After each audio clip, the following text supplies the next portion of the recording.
देवादिदेव महादेव सनातन धर्म के सभी देवों में महत्वपूर्ण हैं। इन्हें हर यज्ञ और अनुष्ठानों का प्राण माना जाता है। भगवान शंकर हमेशा अपने शरीर पर भस्म, बाघ की छाल और गले में सर्प की माला धारण किए हुए नजर आते हैं। लेकिन क्या आपने कभी ये सोचा है या जानने की कोशिश की है कि आखिर भोलेनाथ अपने गले में नाग क्यों धारण किए हुए हैं? क्या है इसके पीछे की कहानी? आज हम आपको बताएंगे विस्तार से। नमस्कार, मैं हूं अनमोल कुमार और स्वागत है आपका संस्कार टेल्स में।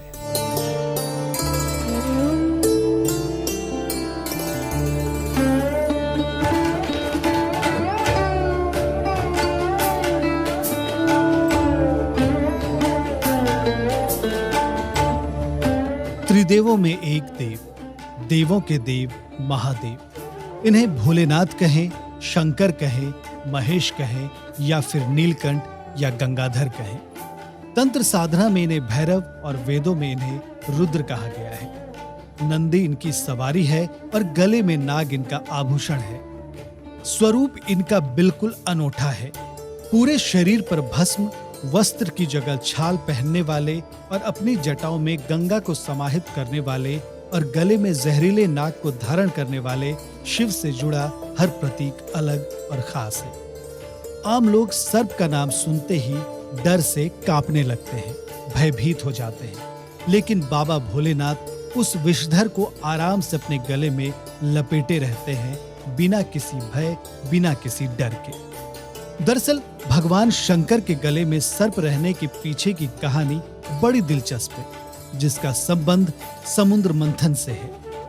इसके पीछे की पौराणिक कथा यह है कि समुद्र मंथन के दौरान मंदराचल पर्वत को मथनी बनाने के लिए वासुकी नाग को ही रस्सी बनाया गया था। अमृत कलश की तलाश में देवताओं और असुरों के द्वारा दोनों ओर खींचे जाने से वासुकी जी का शरीर पूरी तरह से लहूलुहान हो गया था। चूंकि वासुकी जी शिवजी के परम भक्त थे, तो उनकी ये पीड़ा महादेव नहीं देख सके। उन्होंने उसी वक्त वासुकी जी को अपने गले में धारण कर लिया ताकि उनकी पीड़ा कम हो सके। भगवान शिव की इस कृपा को प्राप्त कर वासुकी जी धन्य हो गए और तब से ही वो उनके गले में विराजमान हैं। ये इस बात का भी प्रतीक है कि शिवजी इतने भोले हैं कि उन्होंने जिसे एक बार अपना लिया तो बस उसे अपना लिया।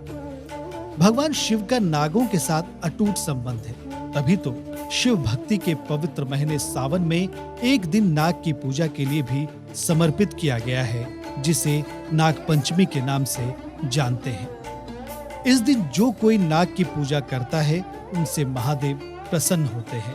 नाग पंचमी की पूजा का फल कई गुना बढ़ जाता है। भगवान शंकर ने संसार की भलाई के लिए खुद जहर को ग्रहण कर लिया। ये इस बात का भी संकेत है कि यदि बुरे लोग भी अच्छे काम करते हैं, तो भगवान उन्हें कभी न कभी स्वीकार कर ही लेते हैं। तो आज की इस कड़ी में आपने जाना भगवान शिव और नाग के संबंध के बारे में। साथ ही ये भी जाना कि आखिर क्यों भगवान शिव को नाग प्रिय है, और ये भी जाना कि भगवान शिव ने गले में नाग को धारण क्यों किया हुआ। उम्मीद है कि आपको हमारा ये कार्यक्रम पसंद आया होगा। अब मुझे दीजिए इजाजत। नमस्कार।